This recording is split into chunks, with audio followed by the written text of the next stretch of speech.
নমস্কাৰ, কি খবৰ আপোনালোকৰ? আশা কৰোঁ আপোনালোক সকলোৱে ভালে আছে।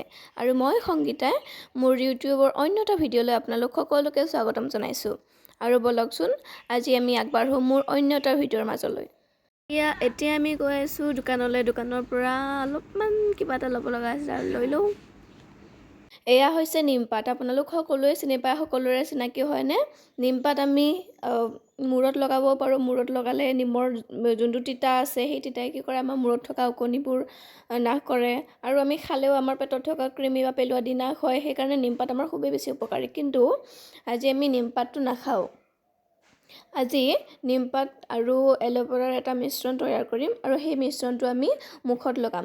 আমি দৈনন্দিন জীৱনত বিভিন্ন ধৰণৰ কামত ইফালে সিফালে ওলাই যাব লগা হয় আৰু যাৰ ফলত কি হয় এতিয়া ইমান বেছি প্ৰদূষণৰ সৃষ্টি হৈছে, যাৰ কাৰণে কি হয় আমাৰ মুখত বিভিন্ন ধৰণৰ ধূলি বালি লাগি ধৰে।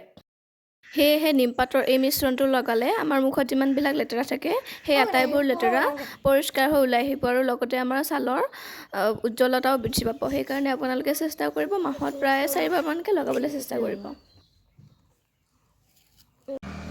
বৰষুণ জাক দিয়াৰ পিছত চাওকচোন পৰিৱেশটো ইমান পৰিষ্কাৰ দেখা গৈছে হয়নে? এই বৰষুণ কেইজাক পোৱাৰ পিছতে গছবিলাকত ইমান ধুনীয়াকৈ আকৌ নতুনকৈ কুঁহিপাত ওলাই আহিছে। আচলতে এইবোৰেই হৈছে বসন্তৰ আগজাননী। গছ বিৰিখেও আমাক বসন্তৰ আগজাননী দিছে যে বহাগ বিহু পালেহি আৰু। আহকচোন আপোনালোকৰ এজনী ধুনীয়া ছোৱালীৰ লগত নমস্কাৰ দিয়া। নমস্কাৰ। নামটো কৈ দিয়া। নমস্কাৰ, মোৰ নাম শ্ৰী সঞ্জয় ৰংঠাই। কি খাই আছা? মধুৰিআম। কিয়? ভোক লাগি আছে, খাইছোঁ। ভাত দিয়া নাই? দিছে। গা ধুলানে নাই? হয়। কোন ক্লাছত পঢ়ি আছা কৈ দিয়া? এতিয়া 1 শ্ৰেণী। এতিয়া 1 শ্ৰেণীত পঢ়ি আছা। যোৱা। বাই বাই দি যোৱা। বাই বাই দিদি। Bye bye. এইফালে বাই বাই। Bye bye. গোটেইবিলাকে গা ধুব যাবৰ কাৰণে ৰৈ আছে। আমি গোটেইবিলাকে যাম আজি নিজৰাত গা ধুবলৈ। পুখুৰী পাৰত বহুতকেইটা মানুহ থকা দেখি ভাবিছিলোঁ যে মাছ মাৰিছে নেকি, কিন্তু গৈ পেলাইহে গম পালোঁ যে মাছ মৰা নাই। আচলতে মাছ মাৰিবলৈ জালখন ৰেডি কৰিহে লৈছে। সেইকাৰণে নৰখিলোঁ আৰু ইয়াতে বেছি টাইম নৰখি আমি আকৌ উভতি গ'লোঁ নিজৰালৈ।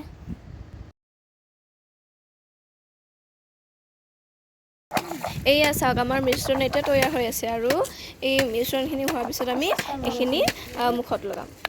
আমি গা পা ধুই এতিয়া ঘৰলৈ গৈ আছোঁ। আমি এই পুখুৰীটোত গা ধোৱা নাই দেই, এইটো আচলতে পুখুৰী নহয়। ইয়াতে যিহেতু নতুনকৈ ৰাস্তা বনাব সেইকাৰণে এইটো গাঁতটো খন্দা হৈছে আৰু কেইটামানৰ পিছত এটা ৰাস্তা হ'ব।